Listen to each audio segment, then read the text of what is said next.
오늘 우리에게 주시는 하나님의 말씀은 창세기 11장 10절부터 30절의 말씀입니다. 창세기 11장 10절로 30절의 말씀, 제가 가지고 있는 성경책으로는 구약성경 13페이지가 되겠습니다. 창세기 11장 10절로 30절의 말씀입니다.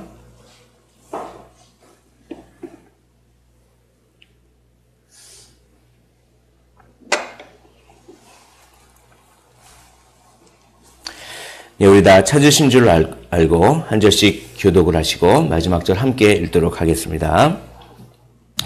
셈의 족보는 이러하니라. 셈은 100세 곧 홍수 후 2년에 아르박삿을 낳았고, 아르박삿은 35세에 셀라를 낳았고,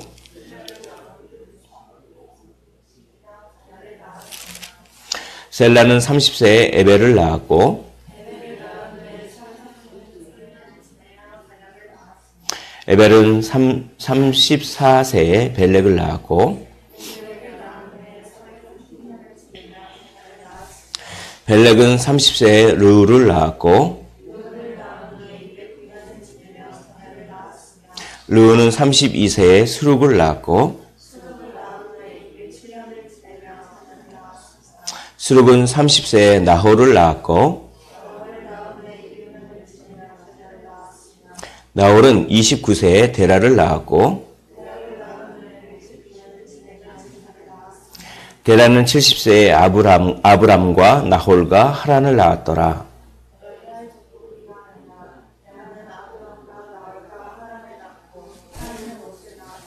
하란은 그 아비 데라보다 먼저 고향 갈대아인의 우르에서 죽었더라.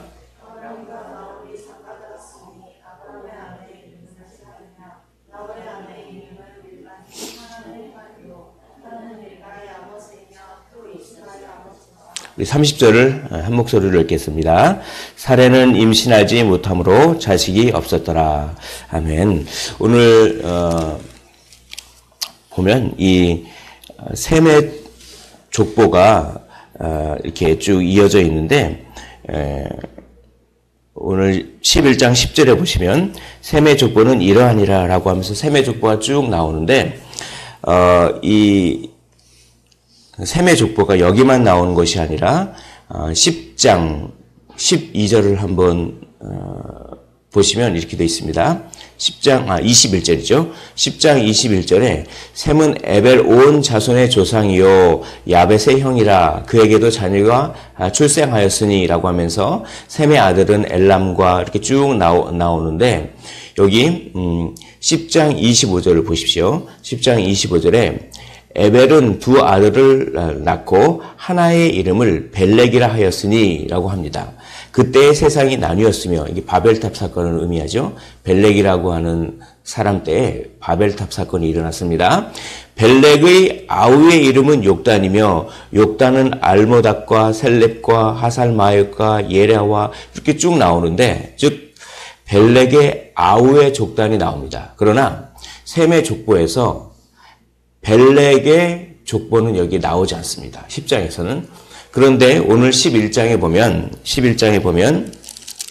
이 벨렉의 족보가 이제 나오는 거죠. 11장 16절을 보십시오. 16장 16절에 이렇게 되어 있습니다.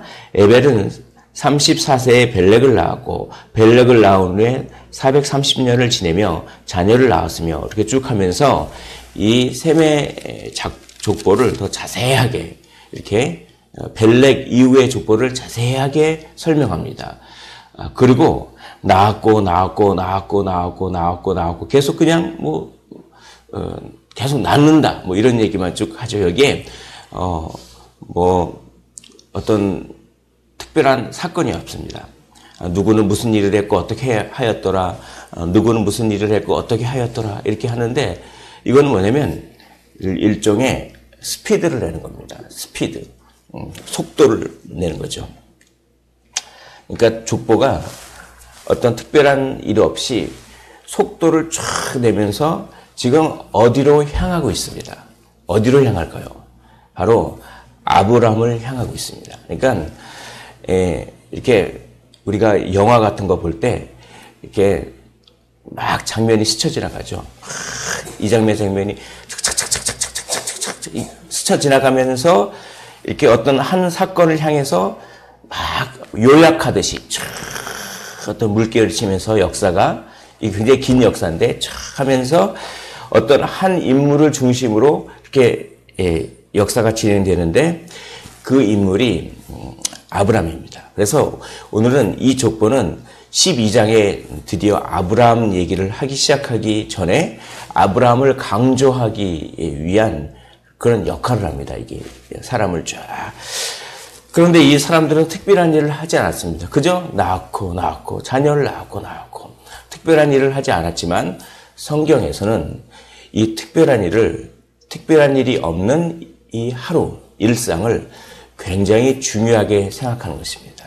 왜냐하면 이 사람들은 그냥 평범한 일상을 살았지만 자기의 그 평범한 일상이 결국은 아브라함을 준비하는 일상이었다는 것입니다. 그러므로 오늘 전혀 특별해 보이지 않는 일상, 그냥 낳고 그냥 오늘 잠에서 깨서 이렇게 하루를 평범하게 보내는 그 일상, 이 전혀 특별해 보이지 않는 그 일상은 하나님에게 있어서 매우 특별한 날입니다. 이것을 오늘 성경이 강조하고 있습니다. 하나님은 우리의 평범한 일상을 사용하셔서 특별한 일을 준비하십니다. 그것을 믿으시기 바랍니다. 이 평범한 일을 통해서 아브라함을 준비하셨듯이 그 아브라함의 자손을 통해서 다윗이 나오고 다윗의 자손을 통해서 예수 그리스도가 나오고 예수 그리스도가 누구를 낳았습니까? 예수님을 믿는 모든 사람들, 우리를 낳았습니다. 그러므로 이 족보에 있는 평범한 일상은 우리를 위한 몇천 년 전에 특별한 일이었던 것입니다. 오늘 우리가 평범한 일생을 성실하게 살면 하나님은 그 일상을 반드시 사용하셔서 다른 사람의 생명을 살리는 일에 사용하실 줄 믿습니다. 그러므로 오늘 하루 허투루 살지 말고 평범해 보이는 일이라도 거기에 온 힘을 다해서 하나님께서 주신 지혜를 다해서 거기에 막 몰두하는 거예요. 평범해 보이는 삶에. 그러면 아주 그것이 멋진 일을 이루게 될 줄 믿습니다. 내일 지구가 멸망할지라도 오늘 나는 한 그루의 사과나무를 심겠다. 누가 한 말이죠? 많은 사람들은 이것을 세상 철학자 스피노자가 하는 말이라고 알려져 있습니다. 맞습니다. 스피노자가 했습니다. 그러나 이 사실은 모릅니다. 스피노자가 하기 전에 종교개혁자 루터가 이 말을 먼저 했습니다. 루터 이전에도 이 말은 어떤 격언으로 있었던 것이죠. 그것은 뭡니까?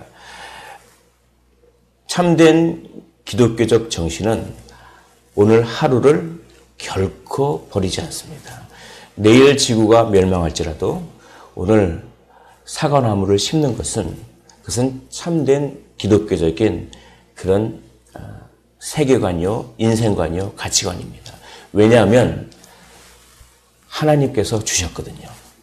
하나님께서 오늘 하루를 주셨습니다. 달란트 비유에서 5달란트를 또 2달란트를 1달란트를 그 남긴 그 사람의 비유를 보십시오. 잘하였도다 착하고 충성된 종아, 내가 작은 일에 충성하였으니 오늘 이 주인의 즐거움에 참여할지어다 라고 말씀하지 않습니까? 여기서 달란트는 재능을 의미하는 것만이 아닙니다. 달란트는 오히려 재능보다는 기회와 시간을 의미합니다. 오늘 하나님께서 우리에게 기회와 시간을 주셨습니다. 그것을 잘 활용하십시오. 그 평범해 보이는 일상을 통해서 하나님께서는 놀라운 일을 벌이실 줄 믿습니다. 이것이 오늘 족보가 우리에게 말하는 첫 번째 메시지입니다. 두 번째 메시지가 있습니다. 두 번째 메시지는 바로 우리가 27절에서 우리가 찾아볼 수 있습니다. 1장 27절에 이렇게 되어 있습니다. 데라의 족보는 이러하니 데라는 아브람과 나홀과 하란을 낳고 하란은 롯을 낳았으며 28절 하란은 그 아비 데라보다 먼저 고향 갈대아인의 우르에서 죽었더라 라고 하면서 아브람의 고향이 갈대아인의 우르였다라고 얘기합니다. 이 갈대아인의 우르라는 곳이 어떤 곳이냐면 바로 바벨탑이 세워졌던 그 지역과 가깝습니다. 그러니까 바벨탑이 세워졌던 그런 곳이라고 해도 과언이 아니죠.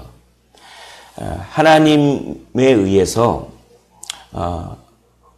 어떻게 보면 멸망당했던 그곳, 바로 세상 문화가 집중되었던 그곳. 우리가 탑을 높게 쌓자. 우리의 기술력이 아주 뛰어나니까, 우리의 과학적 어떤 문명, 과학적 능력이 뛰어나니까, 우리의 힘이, 우리의 노력이 뛰어나니까, 우리의 노력으로 우리가 우리의 인생을 우리 힘으로 보호하고, 우리 힘으로 우리의 인생을 살아가자. 그리고 지면에 높게 우리의 이름을 내자. 나의 명예를 위해서 살자. 나의 자존심을 위해서 살자. 참 무시당하는 거 싫어하지 않습니까? 현대인들. 나의 명예와 나의 자존심을 위해서 살자. 이런 것이 바벨탑이 쌓여졌던 이곳인데, 이곳이 아브라함의 고향이었다는 것입니다. 그런데 그 고향에서 너는 떠나라. 너의 아버지 집과 너의 고향을 떠나라. 그래서 내가 너에게 보여줄 그곳으로 가라. 이것은 무엇을 뜻합니까? 이것은 어떤 물리적으로 고향을 옮기라라고 하는, 물론 그런 뜻도 되지만 무엇입니까? 이것은 영적으로 너의 고향은 이곳, 이 세상 문화가 있는 이곳이 아니라 너의 고향은 하늘이다, 이런 것입니다. 우리의 고향이 하늘입니다. 하늘을 바라보십시오. 하늘을 소망하십시오. 이 땅에서의 삶이 전부인 것처럼 사는 인생이 아니라 저 하늘 소망을 가지고, 이 땅에서의 문화가 휘황찬란하게 보이고, 이 땅에서의 음악과 문화와 예술과 과학기술이 너무나 뛰어나서 이제 우리가 신의 영역에 도전할 수 있다, 이런 세계관이 아니라, 그런 세계관, 그냥 하나님께서 툭 치시면 그냥 비가 오고 자연재해 한번 툭 이렇게 지나가면, 무슨 전기 한번 끊어지면 컴퓨터 이런 거 전혀 아무 쓸모짝이 없습니다. 과학 문명은 아무것도 아닙니다. 거기서 떠나라는 것입니다. 거기서 떠나십시오.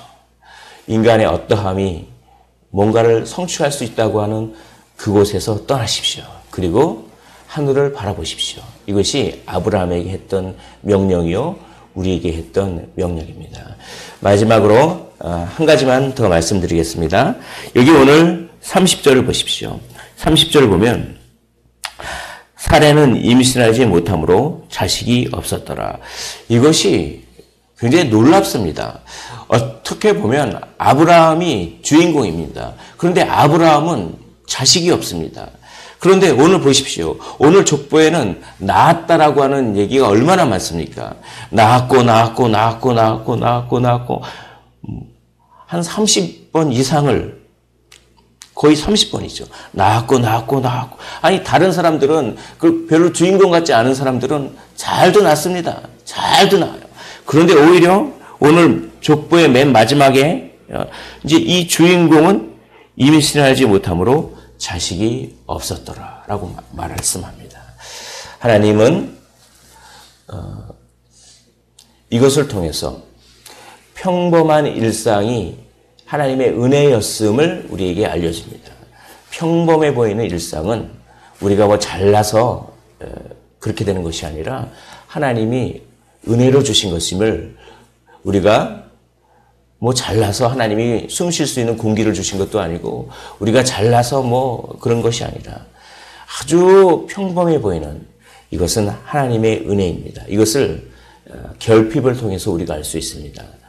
그리고 이 사라가 자식이 없음으로 말미암아 이제 하나님은 그것을 사용하셔서 아브라함과 사라의 믿음을 훈련시킵니다. 이것이 중요합니다. 오늘 우리가 남들은 다 누리고 있어. 낳았고. 근데 나는 낳지를 못했어. 남들은 뭐 때에 따라서 뭐도 하고 때에 따라서 뭐 학교도 잘 가고 취업도 잘하고 남들은 이렇게 그냥 평범하게 잘 살고 있는데 나는 왜 그거를 못 누리지? 거기에 하나님의 놀라운 훈련이 있습니다. 믿음의 훈련이 있습니다.